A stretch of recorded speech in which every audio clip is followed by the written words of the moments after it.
আসসালামু আলাইকুম। সবাই অবগত রয়েছেন প্রাইমারির পরীক্ষা স্থগিত করেছে।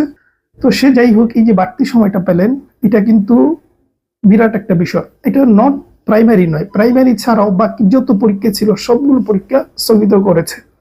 সুতরাং কিছু কিছু পরীক্ষা যে কবে হবে, নির্বাচনের আগে নাও হতে পারে, ঠিক আছে। আর আমি মনে করি এই মুহূর্তে নির্বাচনের পরে পরীক্ষা হলে ভালো। নির্বাচনের আগে যে পরীক্ষাগুলো হবে এগুলার প্রচুর সম্ভাবনা রয়েছে দুর্নীতি হওয়ার, ঠিক আছে।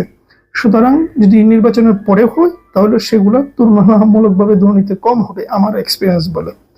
সুতরাং সবকিছু মিলে এটা একটা সুযোগ, প্রাইমারি সুযোগ বলেন আর যে পরীক্ষাগুলো যদি ইয়ার পরে হয়, নির্বাচনের পরে হয়, সেই প্রার্থীগুলোরও একটা বিরাট সুযোগ যদি পরীক্ষা পরে হয়। সব মিলিয়ে ফেয়ারও হওয়ার সম্ভাবনা একটু বেশি থাকবে। দ্বিতীয়ত সময়টা বেশি পাবেন। এই যে বাড়তি যে সময়টা, এই সময়টা যে একটা পরীক্ষা যদি স্থগিত হয়, এটা হচ্ছে কত দিকে পেস লেগে যায়, এটা যারা আয়োজন করে তারা জানে, ঠিক আছে।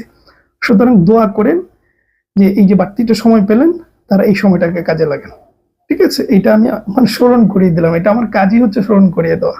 সুতরাং কাজে লাগান, তাহলে রেজাল্ট হয়তো ভিন্ন রকম হয়ে যাবে, কারণ এই সময়টা অনেক কিছু পাল্টে দেবে।